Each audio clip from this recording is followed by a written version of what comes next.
Assalamualaikum warahmatullahi wabarakatuh. Berikut akan disampaikan materi statistika inferensial yaitu distribusi sampling.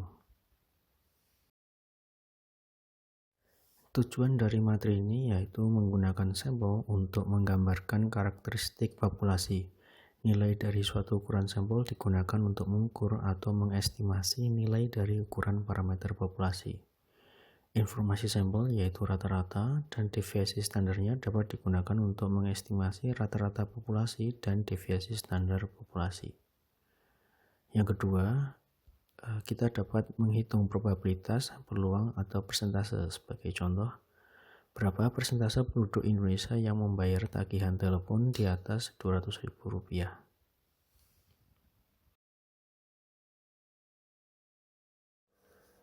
Nilai parameter populasi seperti rata-rata dan deviasi standar digunakan untuk menggambarkan karakteristik dari populasi. Jika populasi sangat besar dan karakteristik populasi tidak bisa diidentifikasi dengan metode sensus, maka kita dapat menggunakan statistik sampel. Metode sampling ini dapat digunakan untuk menggambarkan karakteristik suatu populasi yang sulit untuk diidentifikasi. Pengambilan sampel dapat dilakukan lebih dari satu kali untuk mendapatkan gambaran populasi yang lebih baik yang harapannya dapat menggambarkan populasi. Statistik sampel yang kita dapatkan akan berbeda-beda dari pengambilan satu sampel ke sampel berikutnya, di mana satu sampel terdiri dari sekelompok data. Bisa dilihat ilustrasi distribusi sampel pada slide tersebut. Pada kenyataannya, kita mengambil sampel sebanyak satu kali. Tabel frekuensi dapat dibuat dari sampel-sampel tersebut yang dapat menunjukkan nilai statistik dan besarnya frekuensi kejadian. Karena hasilnya merupakan proses sampling, maka distribusi dari nilai statistik ini disebut sebagai distribusi sampling. Silakan melihat kembali materi tentang konsep distribusi atau pencaran atau sebaran. Setiap pengambilan sampel mendapatkan sekelompok data yang memberikan suatu distribusi tertentu. Misalkan dalam suatu mata kuliah, terdapat mahasiswa yang berjumlah 100 mahasiswa, diambil sampel nilai mata kuliah sebanyak 20 siswa secara acak, memberikan suatu distribusi frekuensi tertentu, yaitu data X11, X12, X13, sampai X120, di mana data X11 menunjukkan data ke-1 pada sampel 1, data X12 menunjukkan data ke-2 pada sampel 1, dan seterusnya. Jika dilakukan sampel kedua yang berjumlah 20 mahasiswa secara acak lagi, yaitu data X21, X22, sampai pada X220, maka kemungkinan akan memberikan suatu distribusi frekuensi yang beda, karena ke-20 mahasiswa yang diambil sebagai sampel terdapat kemungkinan berbeda dengan mahasiswa yang diambil pada sampel pertama. Data X21 menunjukkan data ke-1 pada sampel 2, data X22 menunjukkan data ke-2 pada sampel 2, dan seterusnya. Begitu juga kemungkinan terjadi perbedaan distribusi frekuensi untuk pengambilan sampel berikutnya yang ke-3, 4, 5, 6, dan seterusnya.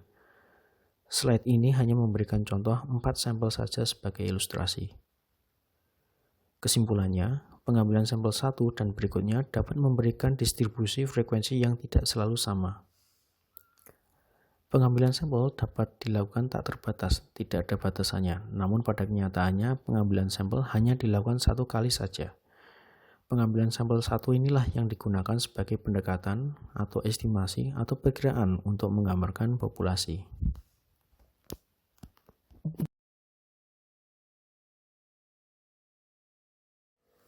Gambar kurva pada slide ini memberikan informasi hubungan antara distribusi populasi, distribusi sampel, dan distribusi sampling. Metode sampling yang dijelaskan sebelumnya menghasilkan apa yang disebut statistik. Distribusi sampling ini mempunyai rata-rata dan deviasi standar tertentu, di mana distribusi sampling ini menggambarkan frekuensi relatif kejadian sebuah nilai dari statistik sampel. Distribusi populasi adalah distribusi nilai dari semua anggota, di mana di sini ada nilai rata-rata, nilai varian, dan nilai deviasi standar. Distribusi sampel adalah distribusi nilai statistik di dalam sampel acak yang diambil dari populasi. Setiap sampel yang diambil mempunyai masing-masing rata-rata X bar. Berdasarkan contoh gambar kurva pada slide ini, ada 4 sampel yang mempunyai nilai rata-rata X1 bar, X2 bar, X3 bar, dan X4 bar. Sedangkan deviasi standar yang mengukur variabilitas di antara semua nilai sampel merupakan estimasi dari deviasi standar populasi. Di sini istilah estimasi adalah suatu nilai yang dapat digunakan untuk mengukur suatu parameter. Sedangkan distribusi sampling merupakan distribusi probabilitas semua kemungkinan nilai statistik dari semua kemungkinan sampel yang diambil dari populasi. Distribusi sampling mempunyai rata-rata mu X bar. Dari contoh di atas, ini merupakan rata-rata dari sampel X1 bar, X2 bar, X3 bar, dan X4 bar, dan deviasi standar X bar. Rata-rata distribusi sampling mu X bar ini dapat mengestimasi nilai rata-rata populasi mu X. Deviasi standar distribusi sampling atau disebut standard error, deviasi X bar sama dengan deviasi dibagi dengan akar N, di mana deviasi adalah deviasi standar populasi dan N adalah ukuran sampel. Distribusi sampling menggambarkan nilai statistik sampel tertentu. Oleh sebab itu, deviasi standar sampling atau standard error berbeda dengan deviasi standar dari populasi. Standard error ini berguna tidak hanya sekedar mengukur kemungkinan kesalahan di dalam proses pengambilan sampel, tetapi sangat berguna untuk mengukur jumlah ketepatan atau akurasi yang diinginkan. Salah satu penggunaan penting tentang standard error ini adalah pada saat kita membicarakan masalah estimasi, karena nilai estimasi dari sampel digunakan untuk mengestimasi nilai parameter populasi. Deviasi standar populasi menggambarkan variasi antar unit di dalam populasi. Sedangkan deviasi standar sampling menggambarkan variasi antara nilai statistik sampel, seperti rata-rata sampel X1 bar, X2 bar, dan seterusnya, karena adanya kesalahan sampling atau sampling error. Deviasi standar dari distribusi sampling ini dikenal dengan kesalahan standar sampling, standard of error, statistik, atau sekali disebut standard error. Pada gambar slide sebelumnya, ada variasi antara X1 bar, X2 bar, X3 bar, dan X4 bar. Yang dimaksud dalam hal ini bukan variasi internal di dalam X1 bar yang terdiri dari data X11, X12, X13, X14, dan seterusnya, ataupun variasi internal X2 bar yang terdiri dari X21, X22, X23, X24, dan seterusnya. Begitu juga dengan X3 bar dan X4 bar. Jadi, perhatikan perbedaan antara variasi di antara unit di dalam populasi dengan variasi di antara nilai statistik sampel. Teori central limit menyatakan bahwa distribusi rata-rata sampel cenderung mendekati atau menyerupai bentuk distribusi normal ketika jumlah sampel bertambah. Secara umum, jika ukuran sampel lebih dari sama dengan 30, maka akan mendekati distribusi normal.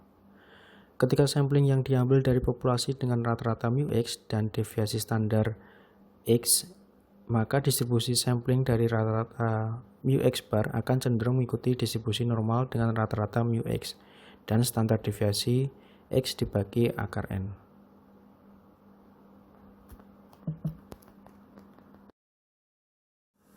Ada 3 jenis perhitungan distribusi sampling yang berbeda tergantung dari informasi yang diketahui yang disebabkan keterbatasan sumber daya, jumlah manusia, waktu, dan lain-lain untuk mengetahui informasi tersebut.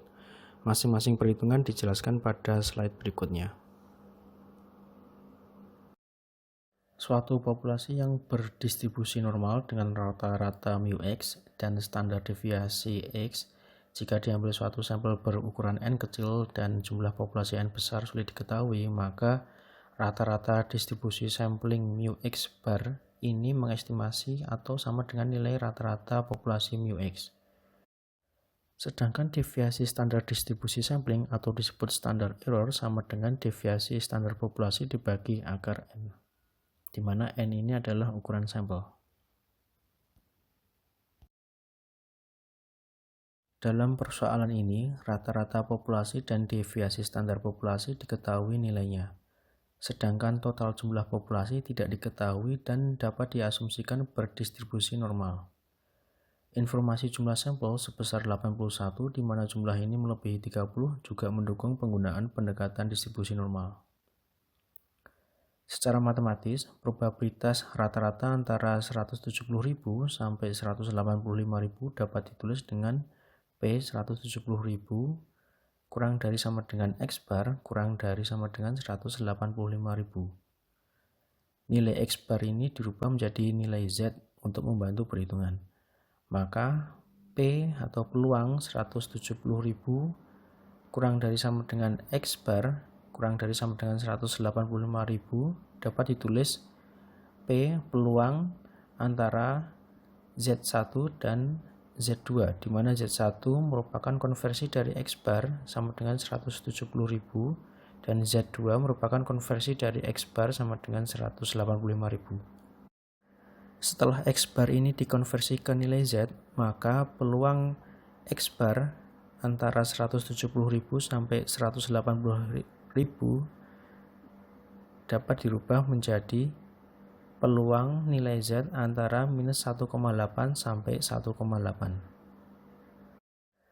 Peluang dari nilai Z di antara minus 1,8 sampai 1,8 dapat dihitung dengan mengurangkan peluang dari nilai Z kurang dari sama dengan 1,8 dengan peluang dari nilai Z kurang dari sama dengan minus 1,8.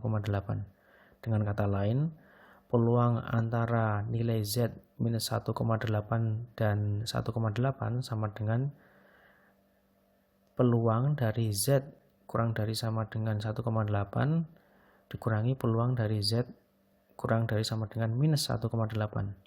Perhitungan ini pernah dijelaskan di kelas tatap muka.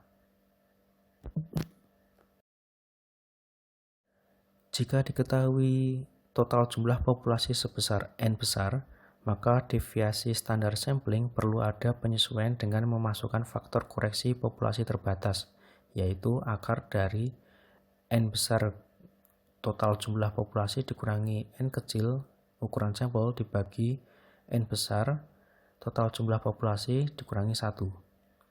Rata-rata distribusi sampling bernilai sama dengan rata-rata populasi, sedangkan deviasi standar populasi juga sudah diketahui nilainya.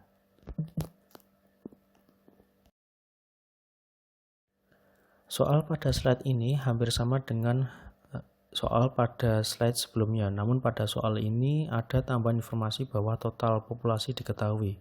Oleh karena itu, standar deviasi sampling perlu ada penyesuaian dengan menambahkan informasi faktor koreksi populasi terbatas.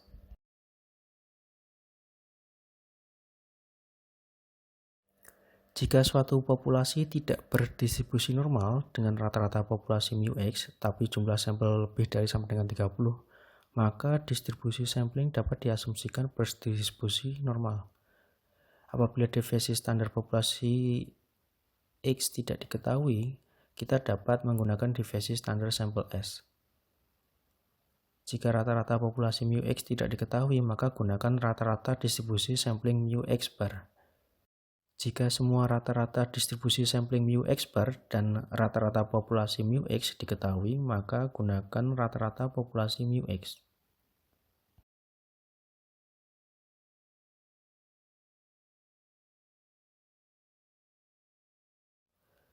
Pada persoalan ini, rata-rata populasi dan deviasi standar populasi tidak diketahui, maka kita dapat menggunakan rata-rata sampel dan deviasi standar sampel dalam perhitungan ini. Demikian paparan materi statistik distribusi sampling. Terima kasih. Wassalamualaikum warahmatullahi wabarakatuh.